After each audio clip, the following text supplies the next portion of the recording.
Welcome to Dr. Jester Rant, and I'm gonna rant about this Civil War. And no.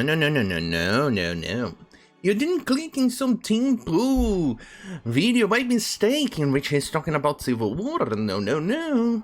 It's about this type of Civil War. Bounding into comics, new rumor claims to provide details about the alleged Civil War inside Lucasfilm and Star Wars. A brand new rumor claims to provide details about the alleged civil war that has been ongoing within Lucasfilm and Star Wars. The rumor comes from WDW Pro at Pirates and Princesses. WDW Pro was the leaker who first detailed there was a civil war within Lucasfilms on the WDW Magic forums. Holy shit, so many WDW. In WDW Pro's initial scoop regarding the alleged civil war at Lucasfilm back in May 2020, he claimed there were two factions fighting over control of the studio, those behind Kathleen Kennedy and those behind Jon Favreau. I'm behind Jon Favreau. He seems to be... I do not know his politics, nor do I feel interested in his politics. He could be a Biden supporter for all I care. He might be sick socialist, but I don't care. What I care is about the quality of his work and his work ethic. Because as we can see, he seems to care about the quality of his work. Like The Mandalorian, it seems to be quite good from what I've been told. I have yet to watch it. I haven't had the time to actually acquire it on certain other places without actually, And from watching one of his other shows, it's a cooking show, and it's actually quite good. Sorry, it's kind of wet due to my... And all his movies, series, or content that he creates are actually not bad. So what interests me is his work quality, his work ethic. Plus, he's also protecting Gina Carano from being fired by the Kathleen Kennedy woke mob. So for me, that's always a plus. The scooper explained quote, the ongoing battle over the Lucasfilm's direction continues, with Kathleen Kennedy and Jon Favreau factions fighting over the studio. It's fairly well known at this point that the beef between Kennedy and Iger is real, given that Iger essentially ignored her in his memoirs. Oh, no wonder she is angry, because she definitely needs that attention. She's one of those people who needs the attention. She needs the attention to feed her ego, her megalomaniac need to have attention. With the, oh, look at me, I'm special type of deal. Anyway, quote, it's also hard to lose sight of how many projects Kennedy has seen fail at Lucasfilm. Yes, a lot has failed under her watch. Star Wars Resistance, Star Wars Force of Destiny, Star Wars Galaxy of Adventures. Holy shit, even the name makes me question if Star Wars is even a good series. Galaxy of Adventures. Oh, for fuck's sake, who thought that was a good idea? I don't know the premise behind it, but the name already implies it's some nonsensical shenanigans about some crappy adventure in some shitty planet somewhere, I don't know. Solo and the sequel trilogy, falling in revenues with each release. And yes, that sequel trilogy was an absolute shit show. While Favreau seemingly struck it out of the park with Mandalorian, a series for Disney Plus that even Iger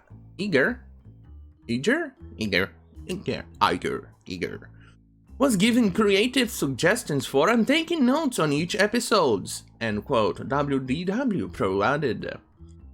He went on to stay buried in the lead of the YTTTTTT directing of the new Star Wars film, which Kennedy has no creative control over, was confirmation of the female-centric Star Wars series being helmed by former Weinstein personal assistant Headland.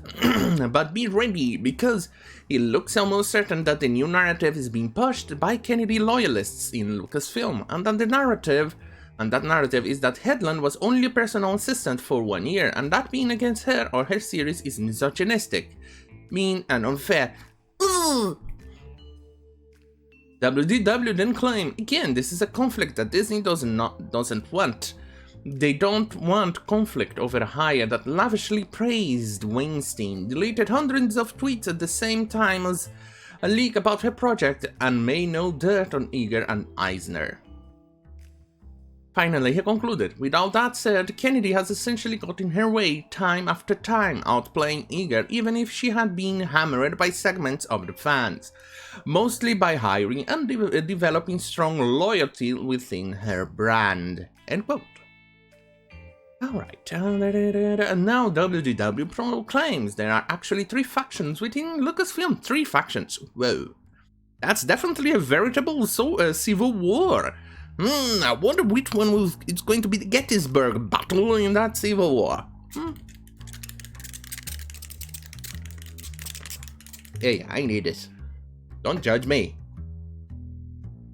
Alright, he writes, in reality behind the door of the Lucasfilm is a fractured studio of 3 ideological divisions. The scooper then breaks each of the factions down. They are the old-timers who remember the days of George Lucas. They are the apolitical, non-ideological artisans. Oh, these people are good. For those, most have kept their heads down and tried to keep themselves from being fired or disparaged by Kathleen Kennedy crew, which are the woke mob, the ones that, hey, let's feel... Kathleen Kennedy kind of represents that idiot that we let in our hobby, and then suddenly that idiot took control of everything, and then it kicked everyone else because they weren't fitting to their political agenda. And now it changes the game, and everybody has to comply. It feels like that, doesn't it? No wonder that I'm in favor of gatekeeping. Next, he discusses Kennedy's faction, the KK crew. On the other hand, are the hires since 2012, the ones who held the keys to the sequel trilogy, but now have been relegated to comic book releases and young adult novels. Those are the shitty. Finally, he describes the third faction as Favreau's faction. The third group is the Favreau-Filoni bunch. This new group is comprised of Favreau loyalists brought in and generally work outside the confines of Lucasfilm proper. They get to bypass Kennedy and the KK crew, and their budgets come straight from the top of Disney.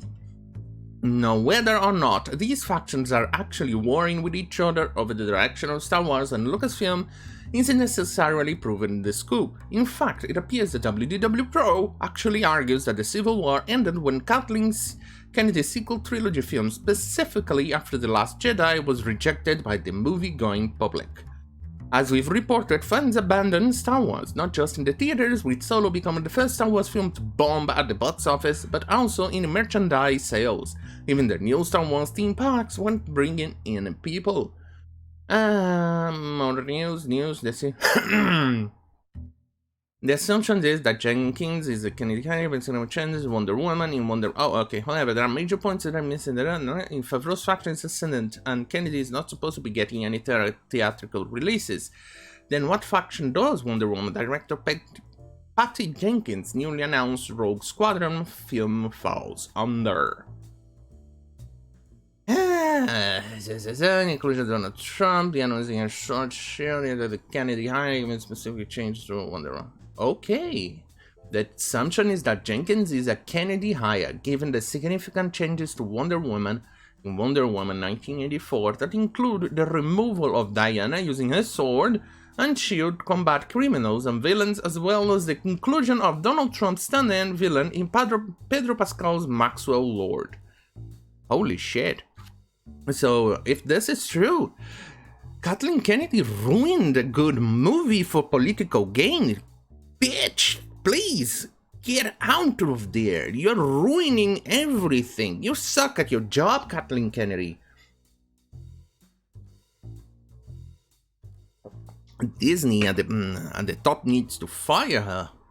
Anyway, Kennedy appears to still be helming the Obi-Wan Kenobi series as well as the Cassian Andor series, not to mention the High Republic publishing initiative that WW Crane proclaims the Lucasfilm story group has been relegated to is more than likely involved in Leslie Headland's Acolyte series, which is supposed to take place at the end of...